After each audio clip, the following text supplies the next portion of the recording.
Welcome दोस्तों। तो last video में हमने अपना प्रोजेक्ट सेटअप कर लिया है कि कैसे हम उसका क्या डायरेक्टरी स्ट्रक्चर होना चाहिए, आपको कैसे फाइलें मैनेज करनी है।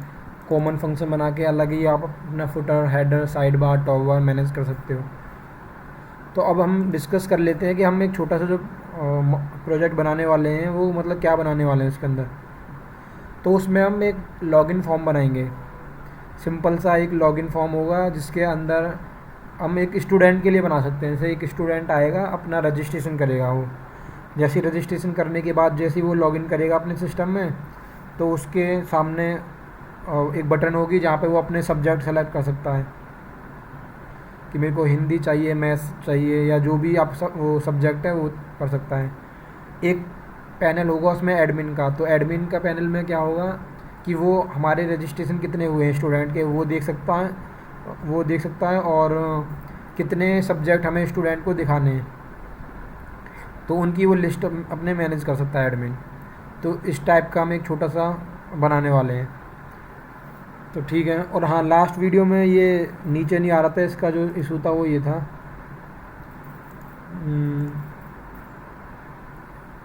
हाँ, कि उसको ना स्टाइल के अंदर देना होता। ये शायद वैसे डायरेक्ट ले नहीं रहा है, तो इसलिए मैंने स्टाइल के अंदर डाल दिया है। तो इसलिए जितनी भी आप विड्थ डालोगे 500 400, तो उसके अकॉर्डिंग ये आ जाएगा।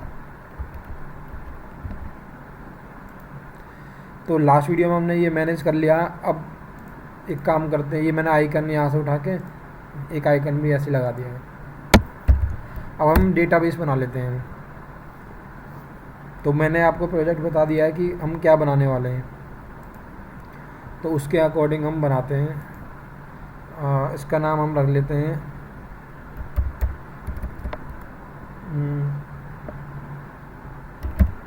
डेटाबेस A1 लिख दिया हमने। कुछ भी रख दो डेटाबेस का नेम। अब यहाँ पे हम टेबल बनाते हैं। टेबल का नेम पहला users,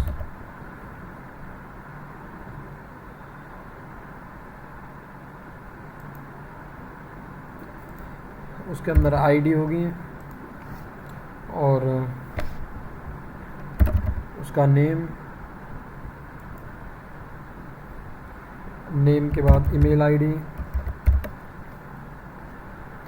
ID auto increment,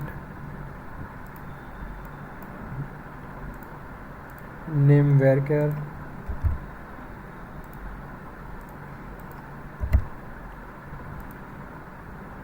student का नेम हो गया, ईमेल आईडी हो गया, एडमिशन नंबर ले लिया।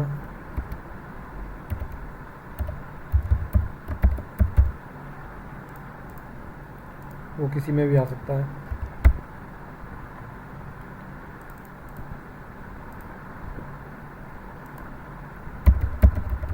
जेंडर क्या है उसका,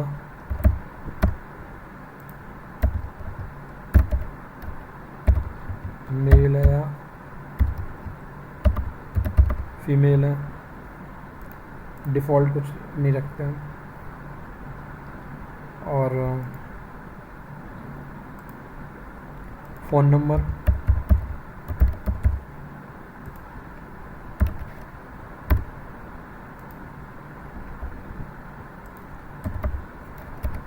ये रिकॉर्ड कब क्रिएट हुआ है, अपडेट कब हुआ है,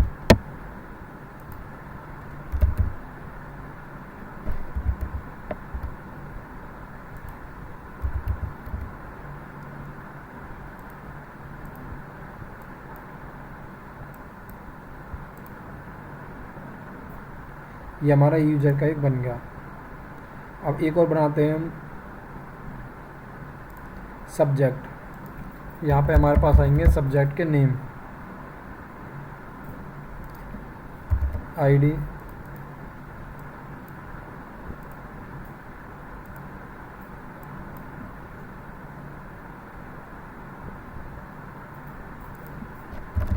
सब्जेक्ट का नेम, सब्जेक्ट कोड,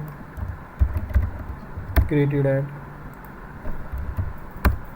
इसमें मॉडिफाई ऐड की ज़रूरत नहीं है मेरे को।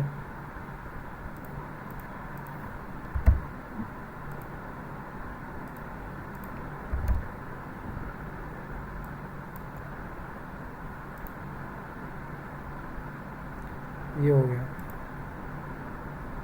यहाँ यूज़र की इन्फॉर्मेशन जाएगी, ये हो गया। अब एक बना लेते हैं हम user login.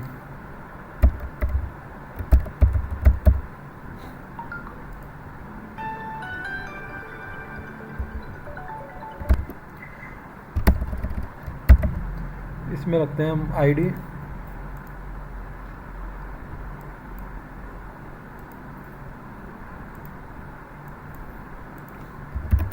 Email ID,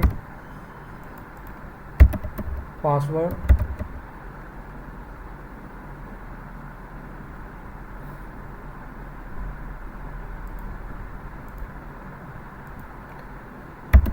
user type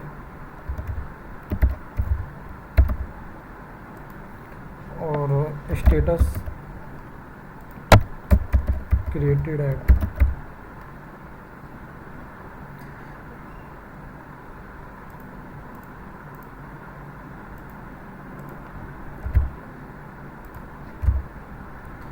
user type, ये नम यूज़र टाइप या तो एडमिन हो सकता है वो,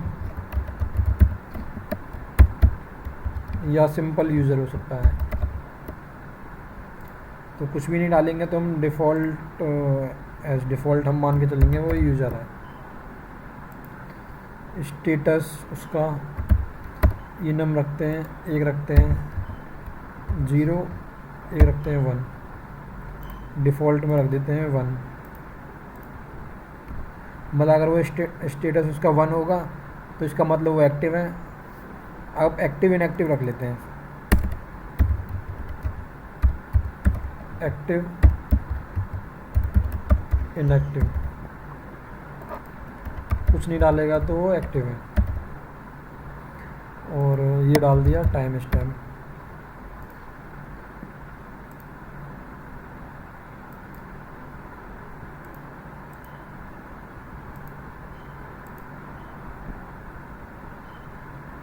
तो हमारे पास सब्जेक्ट की टेबल बन गई है। हमारे पास यूज़र्स की इन्फॉर्मेशन जो आएगी वो इसके अंदर आएगी। इसको हम यूज़र इन्फो कर देते हैं। टेबल कुछ रीनेम टेबल, इसको यूज़र इन्फो। तो टेबल का नेम चेंज हो गया है, यूज़र इन्फो, यूज़र लॉगिन। अब एक चाहिए हमें जिसके अंदर हम एक सब्जेक्ट है वो एक स्टूडेंट कितने सब्जेक्ट ले सकता है, उसकी मतलब मैपिंग वगैरह के लिए। तो एक और टेबल बना लेते हैं हम, असाइन सब्जेक्ट नाम की टेबल है हमारे पास, जिसके अंदर एक आईडी होगी ऑटो इंक्रीमेंट,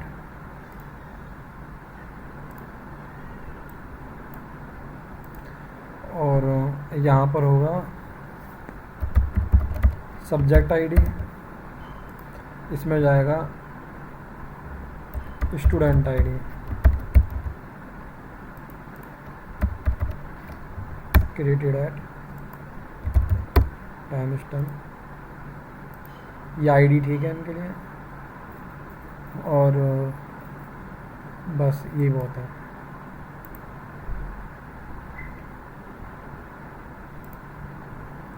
तो हमने सिंपल एक पूरा स्ट्रक्चर बना लिया डेटाबेस का कि आपके यूज़र की जो भी इंफॉर्मेशन होगी, रजिस्ट्रेशन जो आएंगे वो यहाँ पर आएंगे सारे, साथ में इसका पासवर्ड भी क्रिएट हो जाएगा यहाँ पे, ताकि वो लॉगिन कर सके अपना सिस्टम।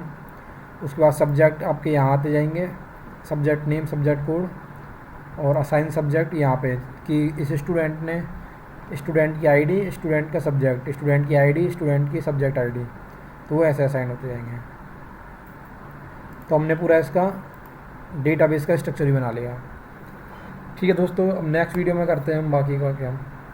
Thank you.